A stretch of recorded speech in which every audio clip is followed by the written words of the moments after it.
और ये जो सारे लोग हैं, इनको जो एक कमेटी है इलेक्शन कमीशन की एक्सपर्ट कमेटी, उसमें भी 4 जो साइंटिस्ट हैं, जो IIT के लोग हैं, वो भी सारे के सारे बीजेपी के आदमी हैं।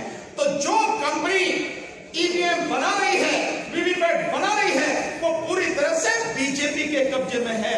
इससे बड़ा इस देश के लोगों के साथ धोखा क्या होगा और इससे बड़ा विश्वासघात क्या होगा। और तभी वो 56 इंची कहता है कि एक अकेला सब पर भारी, और तभी वो कहता है कि 400 पार 300 पार, क्योंकि बीजेपी के आदमी सारे वहां बैठे हैं। आज इस प्रांगण में बैठे हुए सभी सम्मानित मेरे साथी, बुजुर्ग, नौजवान, आप सभी को मेरा जय हिंद, आदाब, सत श्री अकाल, नमस्कार। साथियों, आज तक लड़ते लड़ते जो मैं समझ पाया हूं वो ये है कि समस्याएं हमारी एक नहीं है, समस्याएं हमारी बहुत। उन समस्याओं की चर्चा करने का कोई अर्थ इस समय में नहीं समझता, क्योंकि हम में से हर कोई जानता है हमारी समस्याएं क्या।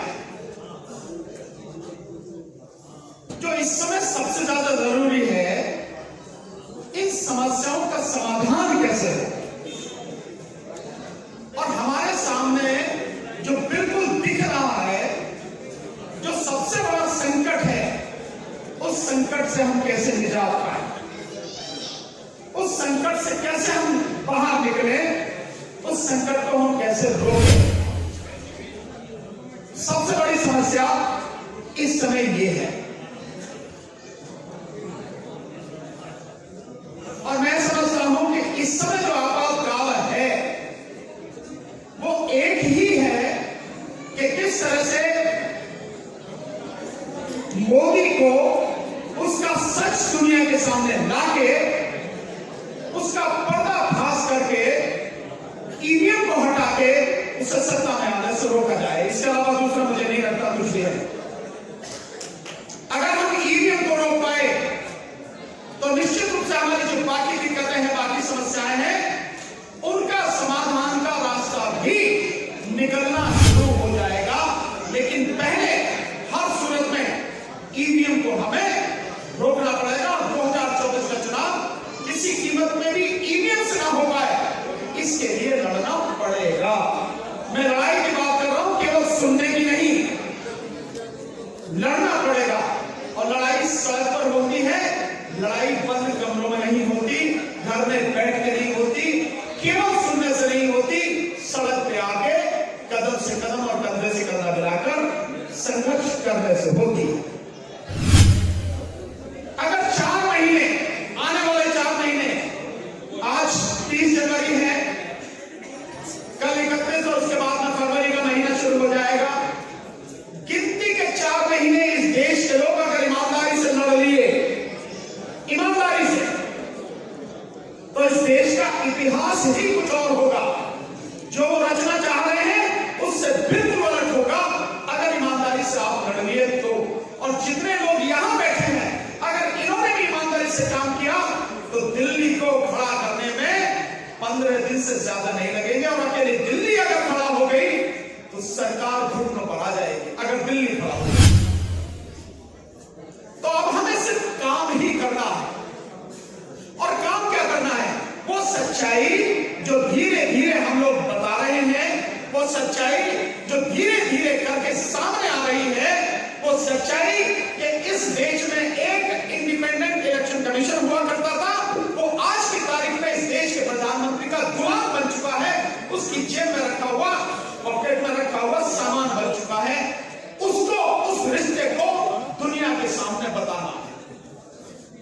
वो क्या है रिश्ता? हमने बाकायदा RTI के माध्यम से खुलासा करके बताया कि सरकार और इलेक्शन कमीशन बिल्कुल एक है, कहीं भी अलग नहीं है। जबकि इस देश के संविधान ने अनुच्छेद 324 के तहत इस देश के लिए एक इंडिपेंडेंट, पूरी तरह से स्वतंत्र इलेक्शन कमीशन बनाया था।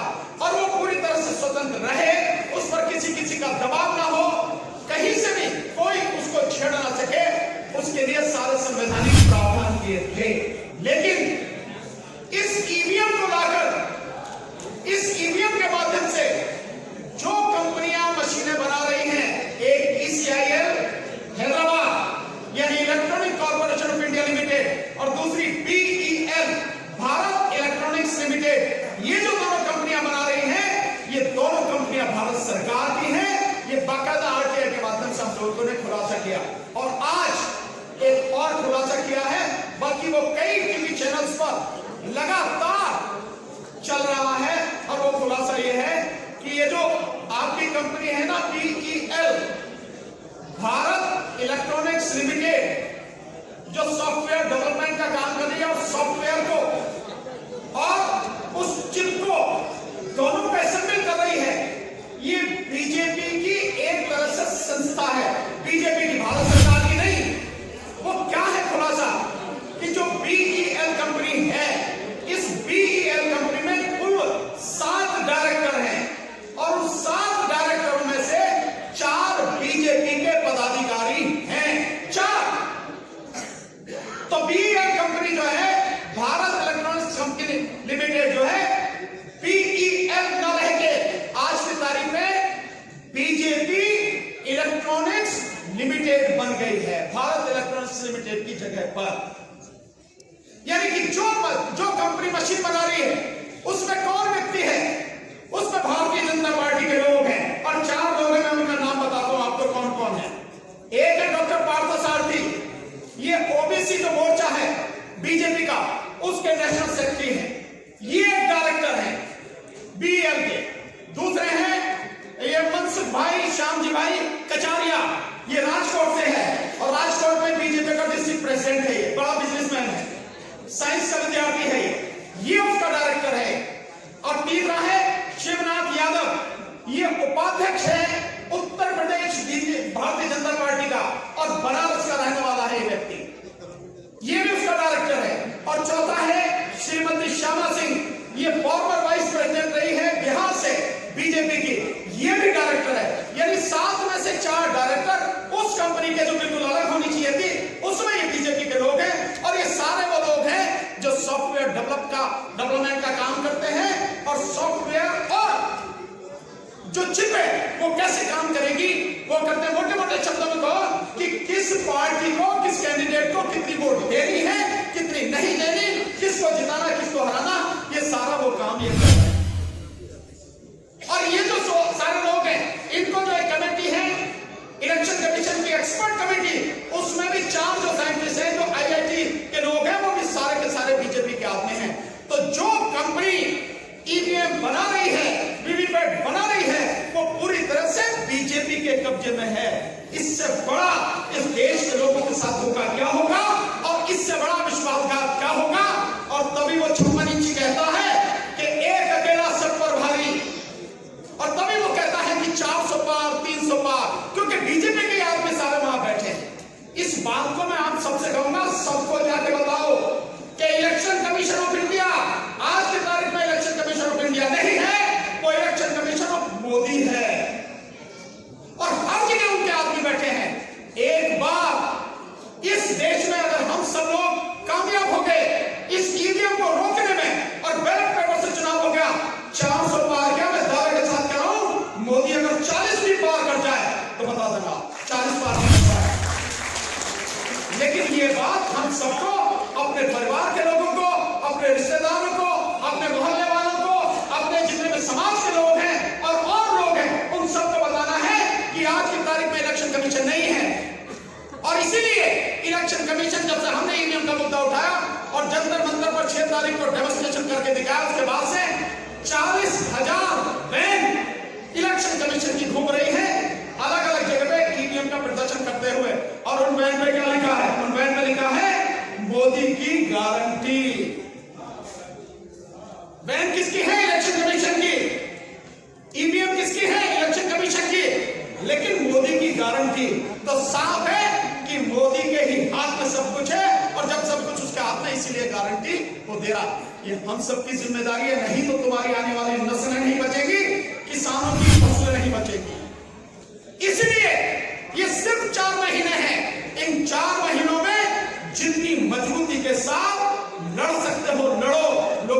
जगाओ, सड़क पर लेकर आओ, और चाहे जो भी कुछ हो जाए, मरना है तो शान से मरेंगे, लड़के मरेंगे, गीदड़ की मौत क्यों मरेंगे, घर में बैठ के क्यों मरेंगे, सड़क पर मरेंगे। यही हमें काम करना है। अगर ये कर पाए तो हम अपने बच्चों के सामने आंखें मिलाकर खड़े हो सकेंगे, अपने बच्चों का भविष्य बचा पाएंगे। अन्यथा बचेगा कुछ नहीं, कुछ भी। ये हम जातिगत जनगणना की बात करते हैं, मेरा बार बार कहना है, काहे की जरूरत है आपको इनसे कहने की कि तुम जातिगत जनगणना कराओ? अरे इन्हें हटाओ, सत्ता में तुम खुद आओ, अपने आप जैसी चाहो जनगणना कर लेने, क्या दिक्कत है इसमें? जिस आरक्षण की बात कर रहे हो वो किसी कीमत पर आज आरक्षण नहीं देंगे। ये निजीकरण, ये ठेका प्रथा, ये सब कुछ आरक्षण को खत्म करने का हम गवर्नमेंट ऑलमोस्ट इसे खत्म कर चुके हैं। कुछ नहीं मिलेगा। रोना धोना बंद करो, यूं हाथ रख के भीख मांगना बंद करो, शेर के पंजे की तरह बनाओ, और इनसे अपना हक, अपने बच्चों का हक छीन लो, तभी बात बनेगी।